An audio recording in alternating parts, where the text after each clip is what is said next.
요한복음 1장 1절에서 8절까지의 말씀 저와 여러분 한 절씩 교독하시고 마지막 8절은 다 같이 한 목소리로 봉독하시겠습니다. 하나님의 아들 예수 그리스도의 복음의 시작이라.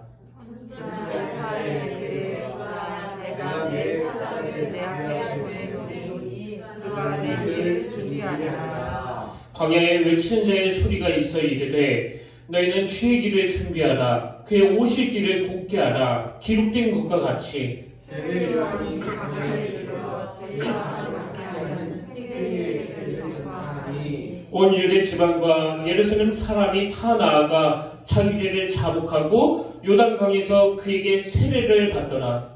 요한은 낙타처럼 옷을 입고 화려의 가죽을 입고 메뚜기와 석청을 먹더라. 그가 전파하여 이르되 나보다 능력 많으신 이가 내 뒤에 오시나니 나는 굽혀 그의 신발끈 풀기도 감당하지 못하겠노라. 우리 다 같이 읽겠습니다. 시작.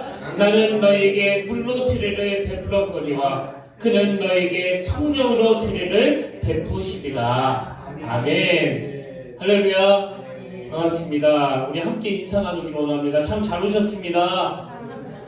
네, 반갑습니다. 오늘도 주님의 은혜가 함께 하시기를 진심으로 축복합니다. 잠잠해질 것 같은 이 코로나 바이러스가 다시 확진자가 계속 늘어나면서 지금 국가적으로 또 민족적으로 굉장히 힘든 시간을 보내고 있는데요. 한국교회도 마찬가지입니다. 저도 이번에 연회가 있어서 지방의 여러 목사님들하고 만났는데 그 만나자마자 첫 마디가 다 이거예요. 지금 이 코로나 바이러스로 얼마나 힘든 시간을 보내고 있느냐고, 목사님 교회는 별일 없느냐고. 이처럼 지금 교회들마다 많이 위축되고 또 두려움에 빠져있는 상황인데요. 특히나 저희 교회는 모든 성도님들이 사회적으로 활동을 하시기 때문에 사실 저도 많이 두려웠습니다. 만에 하나라도 예배 드리시는 분 중에 이런 감염자가 한 분이라도 계시면 이제 교회를 폐쇄해야 돼서 대면 예배도 어려워지겠지만 혹시 그 일 때문에 우리 성도님들에게 피해를 주면 어떡하나. 그래서 잠이 안 올 만큼 마음의 염려가 컸었는데요. 근데 제가 우연히 접한 책 한 권에서 이런 두려움과 혼란을 좀 종식시켜준다고 그럴까요? 참 마음의 평안을 가져다 주는 내용을 그 책에서 발견했습니다. 그 책은 로드니 스타크라는 학자가 쓴 책인데요. 기독교의 발흥이라는 책입니다. 근데 저는 이 책이 그 신학자가 쓴 책이 아니라 사회학자가 쓴 책이기 때문에 더 의미가 있다고 생각하는데요. 이 책 4장에 보면은 지금 우리가 겪고 있는 이런 두려움과 혼란스러운 일이 그 기독교 초기에도 똑같이 있었다는 겁니다. 그 시대에 온 사회를 휩쓰는 역병이 두 번이나 있었는데요. 1차 역병은 165년경에 발생해가지고 로마 지역 전역이 강타를 당합니다. 그래서 무려 15년 동안이나 계속된 이 역병으로 로마 제국 인구의 3분의 1이 줄었다, 혹은 4분의 1이 줄었다 할 정도로 엄청난 타격을 입게 되는데, 그리고 나서 그로부터 100년 뒤에 또다시 2차 역병이 발생한 겁니다. 근데 이 2차 역병도 엄청난 타격을 준 게요. 한참 이 역병이 돌고 있을 때에는 로마시 한 곳에서만 하루에 5,000명이 죽었다는 기록이 있을 정도예요. 그래서 이 2차 역병을 통해서도 알렉산드리아 인구의 3분의 2가 사망했다 할 정도로 끔찍한 결과가 일어난 겁니다. 근데 제가 주목하는 것은 이렇게 2차에 걸친 역병으로 온 사회가 혼란에 빠질 때 그 태동한 지도 얼마 되지 않은 그 초기 기독교 신자들이 엄청난 희생으로 빛과 소금의 역할을 감당했다는 겁니다.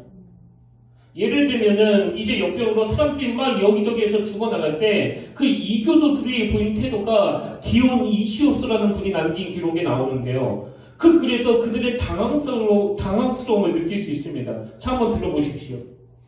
이교도들은 질병이 처음 발생하자 아픈 자를 내쫓았고 가장 가까운 자부터 도망쳤으며 병자가 죽기도 전에 길에 내다버리고 매장하지 않는 시신을 흙처럼 취급하였습니다.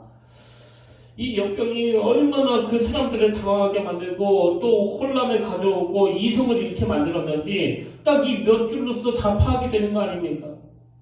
근데 이런 두려운 상황에서 초기 기독교 신자들이 보인 활약이 너무나 놀라웠는데요. 이 두 가지 점에서 두드러졌다는 겁니다. 첫 번째는 이 예기치 못한 죽음에 직면하게 된 그 시대 사람들에게 이 기독교가 가진 부활신앙으로 그들을 달래고 안심시키는 이런 역할을 수행했고요. 그런가 하면 두 번째는 실질적인 활약입니다. 이 내용에 대해서도 디오니시우스라는 분의 기록이 있는데 몇 줄을 제가 또 읽어드리겠습니다. 그들은 위험을 무릅쓰고 아픈 자를 도맡아 그리스도 안에서 모든 필요를 공급하고 섬겼습니다. 그리고 많은 이들이 다른 일을 간호하고 치유하다가 사망을 자신에게로 옮겨와 대신 죽음을 맞았습니다. 그들은 환자로부터 병이 없자 그 아픔을 자신에게로 끌어와 기꺼이 그 고통을 감내했습니다. 병자들과 함께 평안과 기쁨 속에 생을 마감했습니다. 우리 형제들 가운데 가장 뛰어난 사람들이 이런 식으로 목숨을 잃었습니다. 그러니까 이교도들이 막 당황해서 도망가고 뭐 시체를 버리는 일들뿐만 아니라 아직 죽지도 않은 사람을 그 감염됐다는 이유 하나만으로 막 내다버리는 일을 행할 때 기독교인들은 하나는 영적으로 이 부활신앙을 증거하면서 죽음에 두려워하고 있는 그들을 안도시키는 일을 했고, 또 하나는 실제적으로 내가 그 위험한 전염병을 옮길 수도 있다는 것을 알면서도 감염이 된 그 사람들을 치료하고 돌보고, 또 그렇게 하다가 그들이 죽으면 시신을 잘 매장시켜주는 이런 일을 행했다는 겁니다. 근데 제가 그 책에서 이해가 안 되는 한 대목을 발견했는데요. 아니 그렇게 이교도들은 시신을 버리고 도망을 가는 그런 일을 했고, 그 초기 기독교인들은 적극적으로 그들을 섬기는 일을 했는데 나중에 그 결과를 보니까 이교도들보다 기독교인들이 훨씬 적게 죽었다는 겁니다. 그 통계를 제가 보니까요, 이교도들이 대략 한 30%가량 죽었을 때 초기 기독교인들은 10%밖에 안 죽었다는 거예요. 이게 이상하지 않습니까? 그래서 제가 그 이유를 설명한 여러 자료들을 찾아보니까요, 뭐 여러 가지 이유가 있는데, 우선 그 신체 처리를 너무나 잘 수습했기 때문에 이런 부분에서 감염이 덜 될 수 있었을 거라는 그런 분석도 있고요. 또 그 감염이 된 사람들을 치료하면서 알게 된 것들, 특히 이 위생의 중요성에 대해서 이교도들보다는 훨씬 더 빨리 알 수 있었기 때문에 사망자가 적게 나왔을 거다, 이런 분석도 있는데, 뭐 저는 이 부분을 곰곰이 묵상해 보니까 뭐 그 분석도 많고 저 분석도 많지만 무엇보다도 이건 하나님의 역사예요. 정말 우리가 죽기를 각오하고 시대를 섬기고 민족을 섬길 때 거기에 하나님의 역사가 일어난다는 걸 그들이 경험했다고 저는 믿습니다. 지난 한 주 저는 이런 내용이 담긴 그 책을 읽으면서 두 가지 생각이 계속 맴돌았는데요. 한편으로는 이런 위기의 때에 우리 기독교인들이 어떤 역할을 감당해야 되는지를 제가 묵상하게 됐고요. 또 그런가 하면 그 책을 읽는데 자꾸 오늘 본문의 주인공 이 세례요한이 계속 떠오르는 겁니다. 왜냐하니까 이 세례요한이 가졌던 이 존재에 대한 정신이 그 초기 기독교 사람들이 보여준 그 행보와 너무나 닮아있기 때문이에요. 사실 저는 맨 처음 목회를 시작하기로 결심한 이후로 지금까지 뭐 성경의 여러 인물들이 제게 영향을 줬는데요. 그 중에 그 중심에 서 있던 인물이 바로 이 세례요한이에요. 그래서 제가 오늘 이 부분을 살펴보려고 하는데요.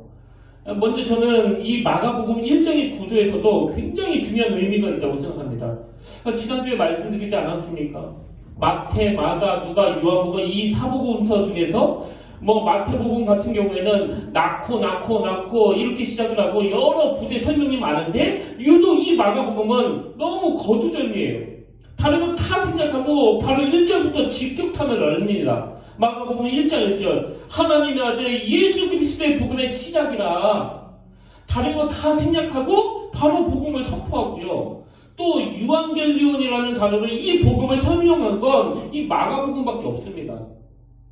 그렇게 다 생략하고 바로 예수 그리스도의 복음을 선포했는데요. 제가 주목한 게 뭐냐면은 그렇게 거두절미하고 복음을 선포하고 난 다음에 바로 이어서 복음의 주인공인 예수 그리스도가 등장하시는 게 아니라 세례 요한이 등장을 한다는 사실이에요. 4절 세례 요한이 광야에 이르러 죄사함을 받게 하는 회개의 세례를 전파하니. 저는 여기에 굉장히 중요한 의미가 있다고 생각합니다. 그 어떤 중요한 의미가 담겨져 있느냐? 놀라운 예수 그리스도의 복음을 전파하는 그 일에 우리를 세례 요한처럼 불러주셨다는 사실이에요. 동역자들. 그래서 세례요한은 어떤 일에 쓰시려고 주인공 예수님보다도 먼저 등장하게 하셨는가? 그게 바로 2절 3절에 나오는 예언의 말씀입니다. 선지자 이사야의 글을 보라. 내가 내 사자를 내 앞에 보내더니 그가 내 길을 준비하리라. 광야에 외치는 자리에 소리가 있어 이르되 너는 주의 길을 준비하라. 그의 오실 길을 곱게 하라. 주인공이 등장하기도 전에 그분의 길을 평탄케 하고 그분의 길을 곱게 하는 일로 이 세례 요한이 먼저 등장을 해야 된다는 겁니다. 그럼 여기 나와 있는 주의 길을 곱게 하는 일이 뭐냐? 주인공 되시는 예수님이 오시는 그 길을 방해하는 영적인 장애물을 제거하는 일을 이 세례 요한한테 맡기셨다는 거예요. 그 영적인 장애물이 뭡니까? 죄로 물들어가지고 강팍해진 심령. 그러니까 주의 길을 얘기하고 준비한다는 이 말씀의 의미는 죄로 물들어서 강팍해진 그 심령이 깨닫고 회개하여 예수 그리스도를 맞을 준비를 하게 만드는 그 역할, 이게 세례 요한이 맡은 그 역할이라는 겁니다. 그래서 사전에 보니까 세례 요한이 광야에 이르러 죄사함을 받게 하는 회개의 세례를 전파하니, 세례 요한이 회개의 세례를 전파하는 이유가 바로 여기 있는 거 아닙니까?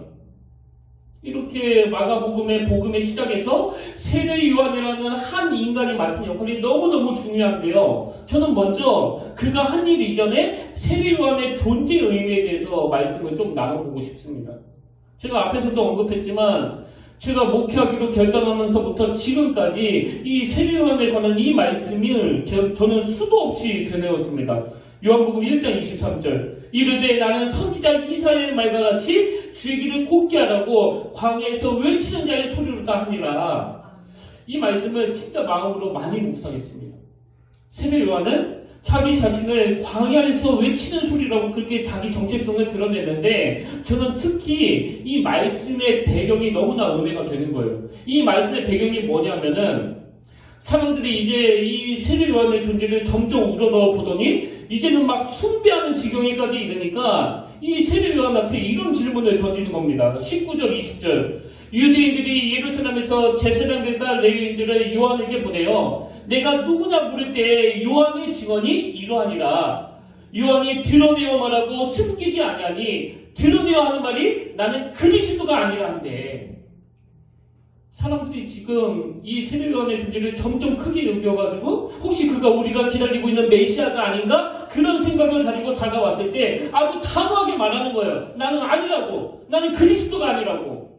그랬더니 21절에서 또 묻습니다. 또 묻되 그러면 누구냐? 내가 엘리야냐? 이르되 나는 아니다. 또 묻되 내가 선지자냐? 대답하되 아니라. 그랬더니 22절 또 말하되 누구냐? 우리를 본인에게 대답하게 하라. 너는 내게 대하여 무엇이라 하느냐? 이때 나온 말이 제가 오랜 시간 묵상했었던 23절 말씀입니다. 이르되 나는 선지자 이사야의 말과 같이 주의 길을 곱게 하라고 광야에서 외치는 자의 소리로 다 하니라. 여러분 지금 이게 뭘 강조하는 거예요? 자기 존재감이 없다는 것을 설명하는 거거든요. 여러분도 아시지만 소리는 우선 그 실체가 없습니다. 제가 지금 앞에서 소리를 내고 있지만 드러나는 건 이 소리가 아니라 말하는 주인공인 제 모습만 드러나는 거, 이게 소리예요. 그리고 이 소리에서 진짜 중요한 게 뭐냐? 이 소리는 주인이 전하고 싶은 메시지가 전해지면 그냥 사라지는 게 이게 소리예요. 근데 에코가 뭡니까? 분명히 앞에 메시지가 끝났는데도 막 계속 울려가지고 계속 남아있어가지고 의사 전달을 어렵게 만드는 이게 바로 에코 아닙니까?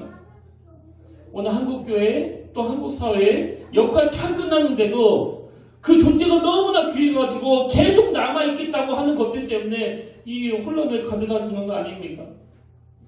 제가 목회하는 내내 하나님 앞에 하나님 저는 광야의 소리가 되기를 원합니다. 제가 중요한 것이 아니고 메시지가 잘 전해지면 저는 진짜 소리 없이 사라지기를 원합니다. 그래서 저는 처음부터 작정을 한 게 은퇴식도 안 할 생각이에요. 아니 영혼과 영혼을 잇는 그 하나님의 나라에서 나 같은 인간이 툭 튀어나왔다가 그냥 사라지는 게 그게 무슨 의미가 있겠냐고. 지금 이렇게 마가복음 강의를 하다가 뭐 중간에 하나님이 너 역할은 여기까지다. 그러면 강의 끝까지 못해도 그냥 가야 되는 거 아닙니까? 그런데 내가 뭐 끝까지 이 마가복음을 마무리해야 되겠다고 그 무리하게 그 자리를 지키려고 하는 거, 그건 아닌 것 같아요. 이게 세례 요한의 정신입니다. 그래서 제가 이 세례 요한을 가만히 묵상하다가 너무나 중요한 포인트를 발견했는데요. 세례 요한의 특징이 뭐예요? 자기 존재에 대해서 너무 큰 의미를 부여하지 않는 거예요. 심지어는 주님 앞에서 자기 존재를 아주 하찮은 존재로, 하찮은 존재. 자기는 아무런 존재감이 없는 존재라는 겁니다. 오늘 보면 7절에서도 그 정신이 그대로 나오는데요. 자, 7절을 보십시오. 그가 전파하여 이르되 나보다 능력 많으신 이가 내 뒤에 오시나니 나는 굽혀 그의 신발끈 풀기도 감당하지 못하겠노라. 이 말씀의 의미가 뭐냐면은 예수님 당시 그 유대 사회는요, 이 주인이 오면 신발끈을 풀어주고 주인이 외출할 때 이 신발끈을 묶어주는 이 일이 그 노예들이 하는 일이에요. 노예들이. 그래서 누구의 신발끈을 풀어준다, 묶어준다, 이 말의 뉘앙스는 자기는 노예라는 거예요. 노예. 근데 지금 세례 요한은 자기 존재에 대해서 자리매김을 어떻게 하느냐, 이 땅에 오신 예수 그리스도, 그분과 자기의 관계를 주인과 노예의 관계로 자리매김을 하고 있다는 사실이에요. 그리고 그것도 모자라가지고 여러분 자세히 한번 보세요. 나는 굽혀 그의 신발끈 풀기도 감당하지 못한다. 자기는 이 노예만도 못한 존재라는 거 아닙니까? 그런가 하면 요한복음 3장 30절, 그는 흥하여야 하겠고 나는 쇠하여야 하리라 하니라. 이 자기 비하가 너무나 심한 거 아닙니까? 아니, 사람들은 지금 이 세례 요한의 존재를 저분이 우리가 기다리는 메시아가 아닌가? 그렇게 여길 정도로 그의 존재를 그렇게 높여주는데 본인은 자기 존재를 너무나 비하하고 있는 거예요. 아주 하찮은 존재로. 저는 목회하는 내내 이 세례 요한의 모습을 보면서 하나님, 정말 내가 흉내라도 내기를 원합니다. 흉내라도. 아버지, 제가 중요한 존재가 아니라 제가 전하는 메시지가 중요한 그런 종이 되기를 원합니다. 그랬더니요, 그 혜택을 제가 다 누렸습니다. 이상하게 목회하는 내내 그 상처를 별로 안 받는 거예요. 또 받아도 자고 나면 금방금방 괜찮아지는 겁니다. 이게 세례 요한에게서 배운 것 때문이에요. 예를 들면은 올해도 지방의 어떤 목사님이 저를 불러가지고, 목사님, 우리 교회 어떤 권사님이 평택교회 김을수 목사에 대해서 안 좋은 얘기를 하다가 교회에 혹시 무슨 일이 있느냐, 제가 그 이야기를 들으면서 여러분 너무나 슬펐던 게요, 저를 안 좋게 얘기하신 분이 같은 동역자라는 게 되게 씁쓸하더라고요. 되게. 그러나 여러분, 그게 씁쓸했지만요, 그게 되게 상처는 안 줬습니다. 왜? 그때는 제가 세례 요한한테서 그 영향을 받고 있을 때니까. 나는 광야의 소리가 되기를 원하는데, 아니, 교회 떠나고 한 1, 2년만 지나면 내 존재가 다 잊혀질 텐데, 뭐 몰라서 나를 칭찬하는 거나 뭐 몰라서 나를 비난하는 거나 그걸 그렇게 안달복달 막 교정하려고 애쓸 필요가 뭐가 있습니까? 소리는 그냥 없어질 텐데. 제가 뭐 쓸데없이 여기에 무슨 에너지를 낭비하겠나, 그렇게 마음을 먹으니까, 그렇게 마음에서 처리해버리니까 뭐 상처가 별로 안 되던데요. 여러분, 왜 이렇게 상처를 많이 받으세요? 그건 여러분의 존재가 너무 귀하기 때문이에요. 나는 내 존재가 이렇게 귀한데 저것들이 자꾸 나를 깎아내리니까 자꾸 상처를 받는 거 아닙니까? 제 조카 중에 그 여자애 하나가 있는데요, 첫 조카예요. 근데 얘가 어느 한 부분에서 참 저의 신앙생활에 지침이 됐습니다. 얘가 이제 그 초등학교도 들어가기 전으로 기억하는데요, 동네 애들 몇이서 이 애를 자꾸만 때리는 거예요. 자꾸 괴롭히는 거예요. 그러니 뭐 엄마 입장에서 얼마나 속상하겠습니까? 그것도 첫 애인데. 이 재수씨가 뭐 너무너무나 속상한 거예요. 그래서 이 재수씨가 자기 딸한테 걔들이랑 놀지도 마라, 그 근처도 가지도 마라, 계속 이야기하는데 뭐 말은 안 들어요. 뭐 가보면 또 그 애들한테 다가가고, 그리고 또 두들겨 맞고. 그러니까 하루는 이 재수씨가 너무 속이 상해가지고 막 야단을 친 거예요, 자기 딸한테. 그럼 왜 그러냐, 너? 내가 걔들 옆에 가지 말라고 그랬잖아. 너는 두들겨 맞는 게 그렇게 좋니? 그리고 또 너는 자존심도 없어? 그렇게 막 야단을 치니까 얘가 막 엉엉 울면서 하는 놀라운 고백이 이거예요. 너는 자존심도 없어? 그랬더니 없어요 막 그러면서 막 우는 거예요. 웃기려고 하는 건데 저는 이 대목에서 진짜 걔를 존경합니다. 이게 신앙인의 모습이에요. 자존심이 없으니까 상처를 안 받는 거예요. 엄마는 상처를 받는데 본인은 괜찮은 거예요. 그러니까 또 다가가는 거 아닙니까? 너는 자존심도 없니? 네, 없어요. 이게 세례요한에서 배우는 너무나 중요한 포인트예요. 여러분, 자기 존재감을 너무 높게 설정을 하면은요, 다 상처예요. 왜? 사람들은 우리를 그렇게 높게 안 봐주기 때문에. 누가 우리를 높게 봐주겠냐고요. 이 시대는 깎아내리기에 바쁜 시대인데. 근데 이 세례요한처럼 나는 전부 다 못한 놈이다. 나는 존재감이 없다. 나는 광야의 소리다. 이런 사람에게 또 누가 상처를 줄 수 있겠냐. 그래서 제가 이 세례요한을 묵상하다가 참 많은 은혜를 받았는데요. 진짜 중요한 결정적인 은혜가 뭐냐?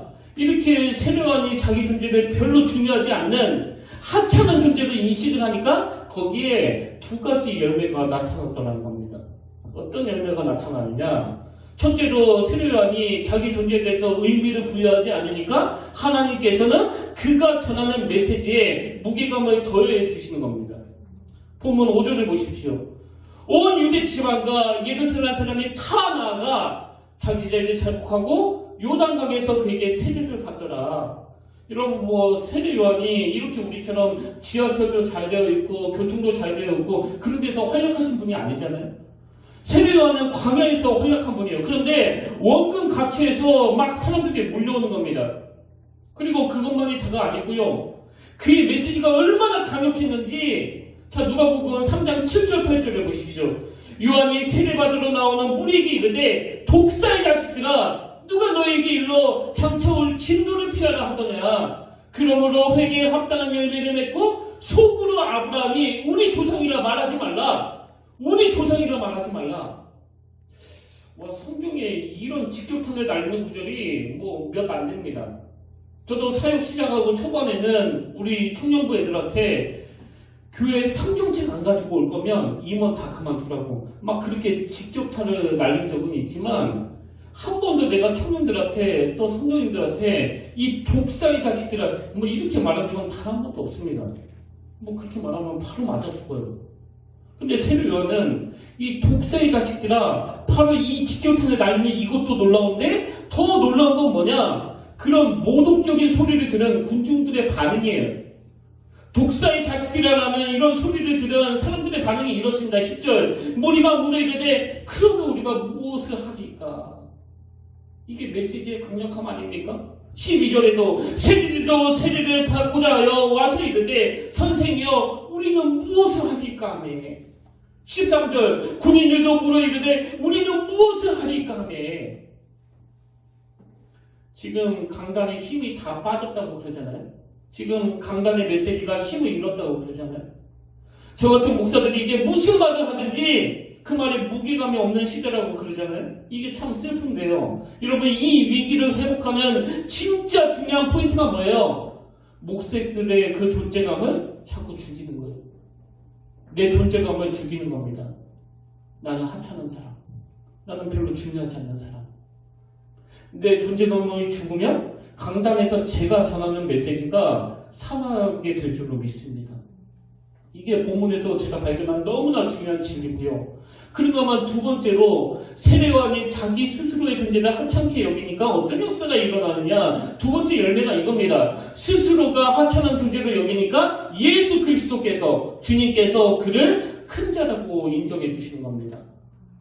마태복음 11장 11절 내가 진실로 너희에게 말하노니 여자가 낳은 자 중에 세례요한보다 큰 이가 일어남이 없도다. 이러면 되는 거 아닙니까? 주님이 우리를 평가하시면서 여자가 낳은 중에 이 사람보다 큰 자가 없다 이런 평가를 받는다면 믿는 우리에게 이 이상 뭐가 더 필요하겠냐고요. 여러분 정말 주님으로부터 우리 존재의 귀함을 인정받고 싶으면요 우리는 우리의 존재를 덜 중요하게 여겨야 됩니다. 우리는 별로 중요하지 않는 우리는 그저 광야의 소리. 여러분 신앙생활은요 세례 요한의 정신 그대로예요. 우리 자신을 귀하게 여기지 않는. 저는 오늘 본문을 묵상하다가 그 신현욱 교수님의 책에 나오는 이 한 대목이 계속 오버랩이 됐었는데 이런 글이에요. 주님을 따른다는 것은 날마다 비우는 과정이어야 합니다. 주님을 따른다는 것은 날마다 비우는 과정이어야 합니다. 날마다 채우기만 한다면 동양 철학의 수준에도 못 미치게 될 것입니다. 기독교는 날마다 비우는 거래요. 우리 평택교회가 날마다 비워질 때 반드시 여기에 하나님의 체험이 일어나게 될 줄로 저는 믿습니다. 그런 의미에서 우리는 이 사도 바울의 고백을 늘 가슴에 새겨야 됩니다. 로마서 14장 8절 우리가 살아도 주를 위해 살고 죽어도 주를 위해 죽나니 그러므로 사나 죽으나 우리가 주의 것이로다. 그러므로 사나 죽으나 우리가 주의 것이로다.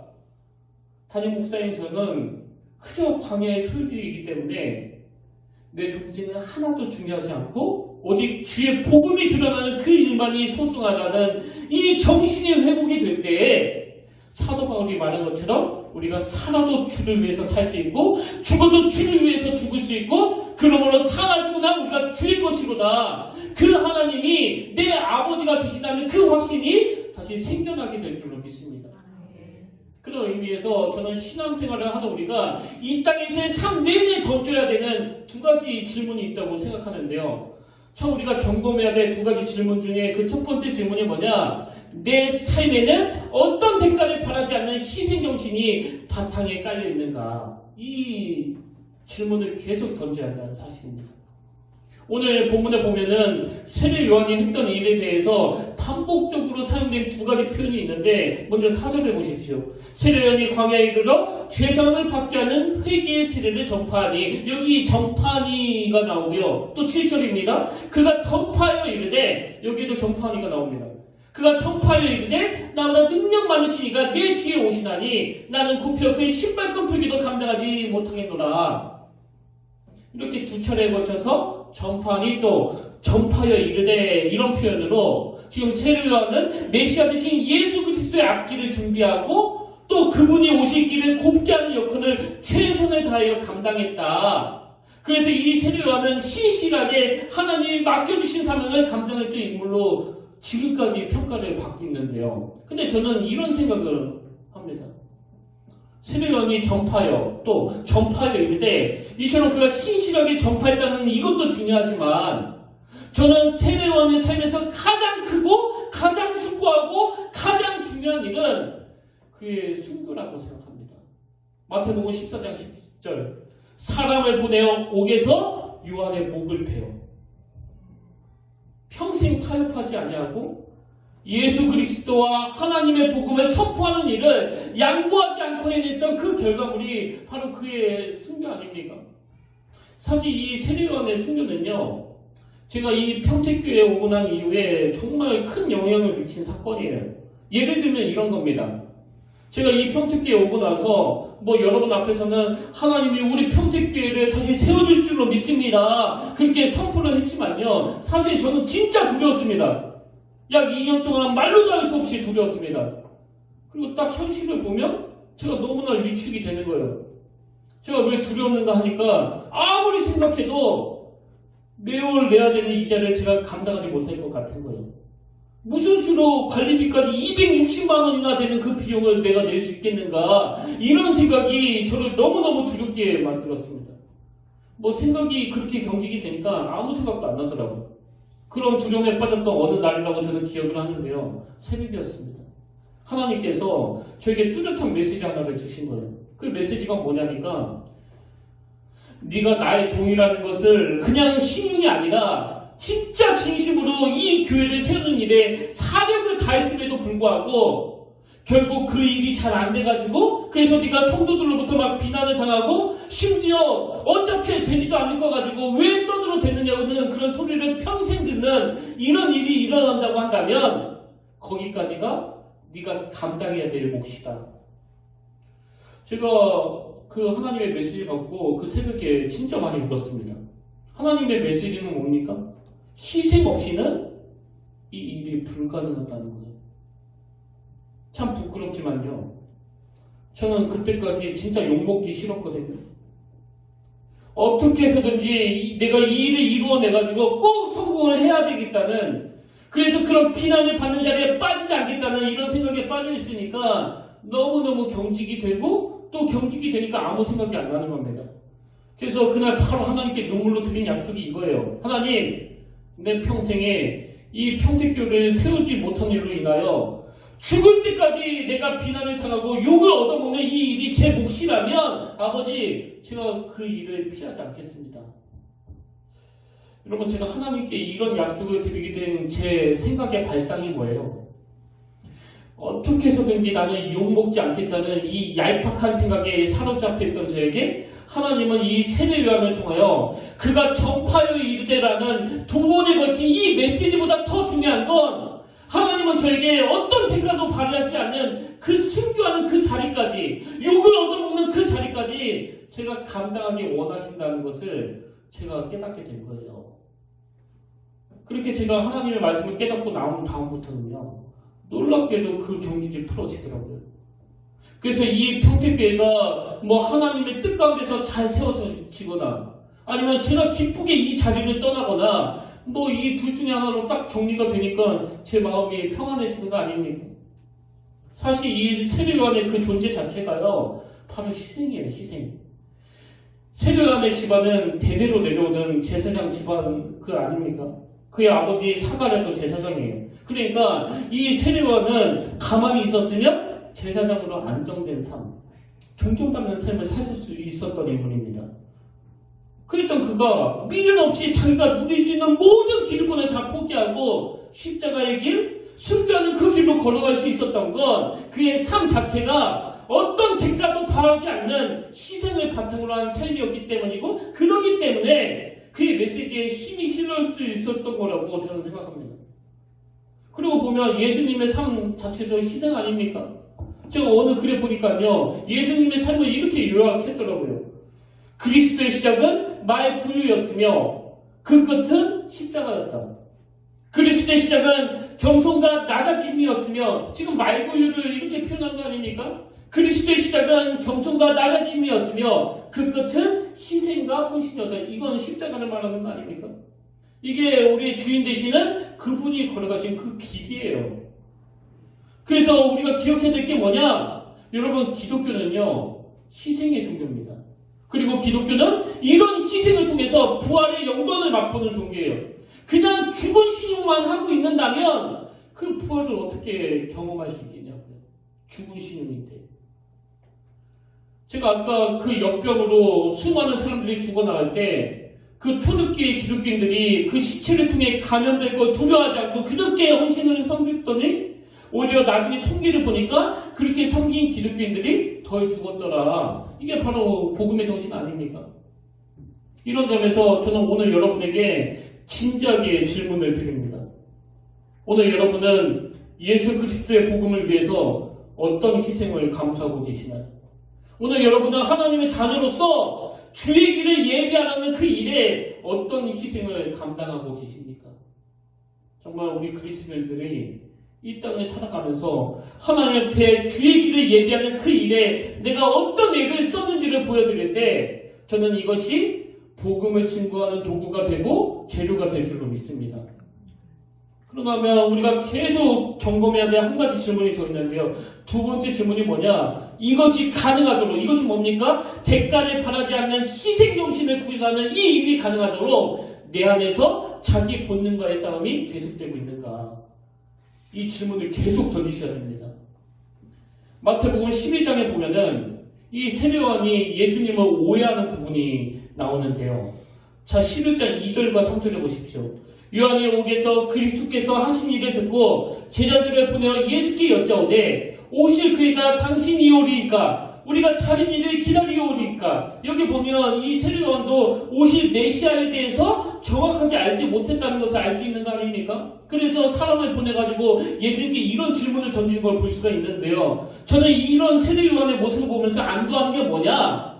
그도 하나님의 지도가 필요한, 하나님의 은혜가 필요한, 우리가 똑같은 성정을 가진 나약한 한 인간에 불과하다는 사실이에요. 그럼 이런 질문이 가능한 거 아닙니까? 아니, 우리가 똑같이 연약한 인간에 불과했던, 우리가 똑같이 그 본능에 의해서 움직일 수밖에 없는 인간 세례요한인데 그는 어떻게 이렇게 한치의 오차도 없이 하나님의 뜻을 구현하는 거룩한 삶을 살 수 있게 되었는가? 저는 이 질문에 대한 답을 누가복음 13장 27절에서 찾습니다. 여러분이 잘 아시는 말씀이에요. 좁은 문으로 들어가기를 힘쓰라. 내가 너에게 이르노니 들어가기를 구하여도 못하는 자가 많으리라. 제가 주목하는 건요, 여기 나오는 좁은 문으로 들어가기를 힘쓰라 할 때 힘쓰라라는 단어예요.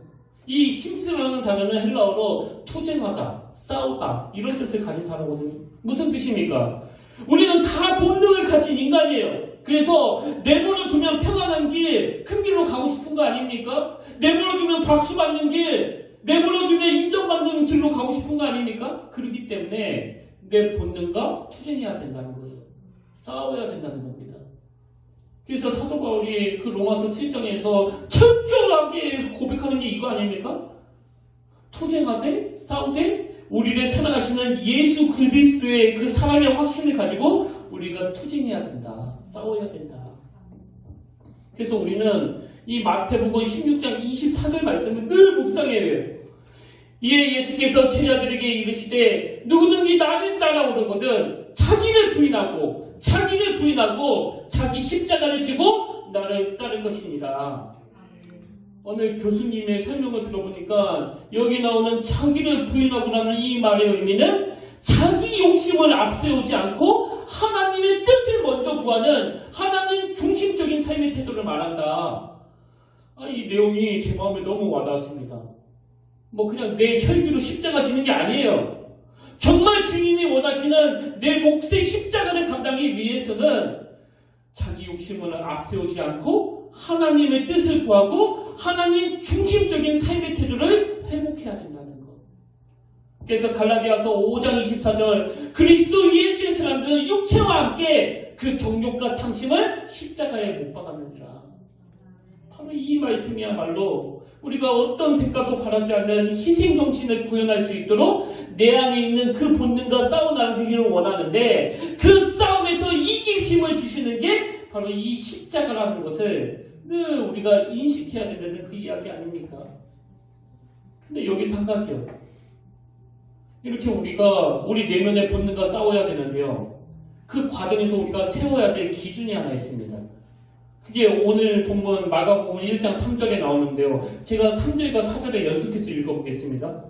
광야에 외치는 자의 소리가 있어 이르되 너희는 주의 길을 준비하라. 그의 오시기를 곱게 하라. 기록된 것과 같이 세례 요한이 광야에 이르러 죄사함을 받게 하는 회개의 세례를 전파하니 두 번에 걸친 세례 요한의 전파가 중요한 게 아니고 이 세례 요한의 전파는 기록된 것과 같이 무슨 뜻입니까? 세례 요한은 늘 이 하나님의 말씀이 중심에 서 있었단 말이에요. 이런 점에서 우리는 늘 자기를 경계해야 됩니다. 분명히 선한 뜻으로 출발했는데 정신 차리고 보면 자기 의가 드러나 있고 분명히 하나님의 뜻으로 시작했는데 정신 차리고 보면 더 넓은 길을 추구하고 있고 그렇기 때문에 우리에게는 이 기준이 필요한 거예요. 우리 평택교회가 정말 성경에 기록된 하나님의 뜻, 이 뜻을 구현하고 있는지를 계속 점검해야 된다는 겁니다. 그 창세기 34장에 보면은 야곱의 딸 디나가 성폭행을 당하는 내용이 나오는데요. 이런 일이 일어나니까 야곱의 아들들이 자기 누나 디나에 대한 그 대복수극을 벌이게 됩니다. 그 과정에서 야곱의 아들들이 저지른 잘못이 뭐냐면은 자기들의 그 복수극을 위해 가지고 하나님의 약속의 표시인 거룩한 할례를 악용한다는 거예요. 이게 무슨 말씀인가 하면은 이제 그 디나를 성폭행한 세겜이 인간적으로 이 디나에게 반한 거예요. 그래가지고 자기 아버지를 통해가지고 내가 디나 결혼하고 싶다고 그렇게 의향을 비추는데요. 그랬더니 이 복수심에 사로잡힌 그 야곱의 아들들이 뭘 제안하는가 하니까 너희 동네 모든 남자가 할례를 받는다면 그렇게 해주겠다. 할례가 요즘으로 치면 그 포경수술 아닙니까? 그렇게 장정들이 힘을 못 쓰게 만들어 놓거든. 그리고는 그 성의 남자들을 몰살시키는 짓을 저지릅니다. 지금 야곱의 아들들이 저지른 그 치명적인 잘못인 거예요. 하나님의 약속의 표시인 할례를 자신들의 복수를 위해 가지고 속이고 살인하는 도구로 악용하는 이런 엄청나게 나쁜 짓을 저지른 거 아닙니까? 근데 그들은요, 그런 못된 짓을 저지르고도 끝까지 회개하지 않았습니다. 근데 제가 이런 내용이 나오는 창세기 34장을 묵상하면서 발견한 특이한 점은 이 창세기 34장에는 하나님이라는 단어가 단 한 번도 나오지 않는다는 거예요. 그러니까 34장이 우리에게 주는 교훈이 뭐냐? 하나님 없는 종교 생활은 결국 비극이라는 겁니다. 저는 두렵습니다, 정말. 하나님 없는 평택교회. 하나님의 뜻이 별로 중요하지 않게 진행되는 우리 평택교회에서 행하는 그 모든 일들은 여러분 다 비극이에요. 그래서 저는 오늘 말씀의 결론을 잠언 19장 21절 말씀을 읽어드리는 것으로 마무리하기를 원하는데요. 사람의 마음에는 많은 계획이 있어도 오직 여호와의 뜻만이 완전히 서리라. 사람의 마음에는 많은 계획이 있어도 오직 여호와의 뜻만이 완전히 서리라. 이 말씀이 구현되기 위해서 기록된 말씀, 이 하나님의 말씀을 손에 붙들고 늘 하나님의 뜻을 기도로 아뢰고 묵상하면서 믿음의 성도님들이 나아가시는 저와 여러분들 되시기를 바랍니다. 우리가 이 두 가지 질문을 삶에서 계속 드리기를 원합니다. 내 삶에는 어떤 대가도 바라지 않는 그 희생정신이 바탕에 깔려 있는가?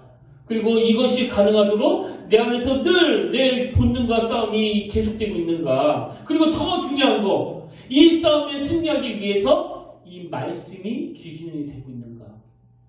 내 생각, 내가 가진 어떤 계획, 이런 것들은 다 허무하게 짝이 없는 거예요.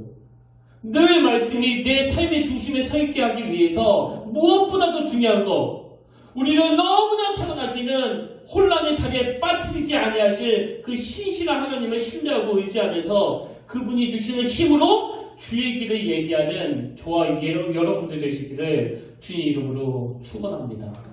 그래서 저는 지난 시간에 불렀던 이 찬양을 여러분과 함께 다시 부르기를 원하는데요. 이 땅 위에 하나님의 교회, 부르심을 따라 일어나 거칠은 광야 외치는 소리로 거듭거듭 피어나라. 저는 이 찬양을 부를 때마다 세례요한이 떠올라요. 오늘 우리가 이 세례요한의 정신을 마음에 새기면서 우리 다시 한번 전의를 불태우면서 하나님 내 삶의 모든 에너지가 주님의 길을 예비하는 일에 쓰임받기를 원합니다. 우리 소원하면서 함께 찬양합니다. 이 땅 위에 하나님의 교회, 이 땅 위에 하나님의 교회, 부르심을 따라 일어나 거칠은 광야 외치는 소리로 거듭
바이러스의 확산으로 말미암아 두려워하고 있는 이때에 우리가 이 자리에서 하나님의 은혜를 사모하며 이렇게 예배를 드리게 하시니 감사합니다. 지금 어려움을 겪고 있는 이 민족에게, 이 나라에게 우리 평택교회가 대안을 제시하기를 원합니다. 그리고 그 대안이 복음이 되기를 원합니다. 믿는 우리가 깃발 들고 나아가는 이 일을 잘 감당하게 도와주시옵고, 우리 평택교회에서 진행하는 그 모든 행세가 인간의 얄팍한 꼼수로 진행되는 것이 아니라 살아계신 하나님의 말씀이 견인하는 하나님의 뜻이 구현되는 놀라운 열매가 되게 하여 주시옵소서. 하나님 아버지, 우리는 광야의 소리가 되기를 원합니다. 내 존재가 너무 귀하지 않도록, 내 존재가 너무 소중하지 않도록, 그리고 세례요한과 같이 자기 정체성이 우리 심령 안에 잘 자리 잡도록 아버지 은혜를 내려주시옵고, 주님이 맡겨주신 그 광야의 소리 역할을 잘 감당하는, 중요한 메시지를 잘 전달하는 평택교회 모든 성도가 다 되게 하여 주시옵소서. 그렇게 우리를 사용해 주실 주님을 기대하며 또 의지하며 이 모든 말씀 걸어가신 예수님 이름으로 간절히 기도를 드립니다. 아멘. 우리 다 자리에서 일어나셔서 파송 찬양으로 이 찬양 함께 부르고 축도를 예물을 마무리하기를 원하는데요. 오직 주의 사랑에 매여, 오직 주의 사랑에 매여, 그리고 주의 임재 안에 갇혀 내영 기뻐 주님을 노래하기를 원합니다. 우리 감사를 생각하면서 함께 찬양합니다.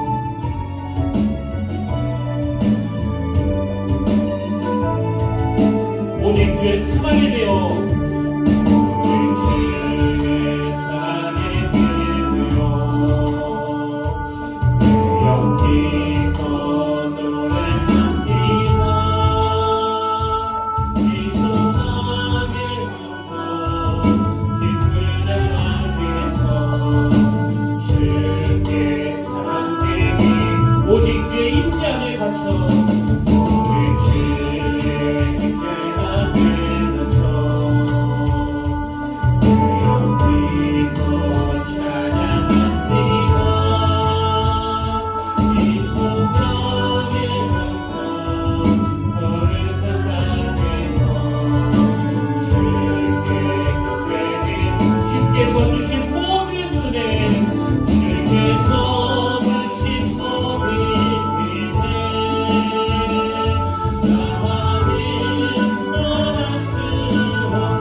들어도 오직 여호와의 뜻만이 완전히 서리라. 하나님, 내 삶에 우리 평택교회에 이 말씀이 구현되기 위해서 항상 우리가 하나님의 말씀을 손에 들고 늘 기도로 하나님과 교제하면서 하나님과의 그 친밀감을 유지하기를 원합니다. 그래서 우울하기 짝이 없는 이 가슴 아픈 소식이 들려지는 이 시대에 우리는 복음, 굿뉴스, 예수가 이미 승리하셨다는 이 소식을 우리의 전 삶을 통해서 증명해 보여주는 그런 믿음의 개인과 가정과 우리 평택교회와 이 땅의 모든 교회들이 되도록 주님이 친히 인도하여 주시고 붙들어 주시옵소서. 이제는 우리 주 예수 그리스도의 은혜와 하나님 아버지의 탐없는 사랑과 성령님의 감동, 감화, 위로교통 충만하심의 역사가 오늘 모든 기득권을 내려놓고 결국은 순교하는 자리로 내려갔던 그 세례 요한처럼 그저 죽는 신용이 아니라 주의 길을 예비하기 위해서 어떤 대가도 바라지 아니하며 어떤 희생도 감수하겠다는 그 마음을 가지고 이 세상을 향하여 발걸음을 옮기기를 원하는 모든 죄자들의 머리 위에 지금부터 영원토록 함께 계시기를 간절히 축원하옵나이다.